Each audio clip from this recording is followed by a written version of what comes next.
Indonesia வந்திருக்கோம். So இந்தோனேஷியாவோட ட்ரிங்க்கை try பண்ணலாம் அப்படின்னு சொல்லி ட்ரை பண்ணோம்.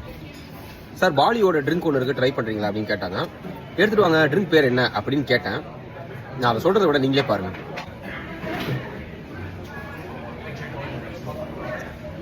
சிங்கராஜா, எங்கே போனாலும் நம்ம தமிழர் தான். Sinharaja line king. ஸோ இது வந்து இந்த மாதிரி ஒரு ஆல்கஹால் பர்சன்டேஜ் நீங்கள் பார்த்துருப்பீங்களான்னு தெரியல. 10% ஆஃப் ஆல்கஹால். இந்த பியர் வந்து எதில் பண்ணுறாங்கன்னா கிரேப்ஸில் பண்ணுறாங்க. ஸோ அதனால் இந்த பியர் வந்துட்டு கசக்காது, ஸ்வீடாக இருக்கும் இந்த pier. not a black color beer or a brown color beer. It's a red color beer. Red wine மாதிரி இருக்குது. டேஸ்ட் பண்ணி பார்க்கலாம். டேஸ்ட் பண்ணா. The taste is not at all like a beer. It's like a grape juice. It's going smoothly inside. எனக்கு ஏதோ ஒரு juice குடிக்கிற மாதிரி தான் இருக்கு. இன்று போல் என்றும்.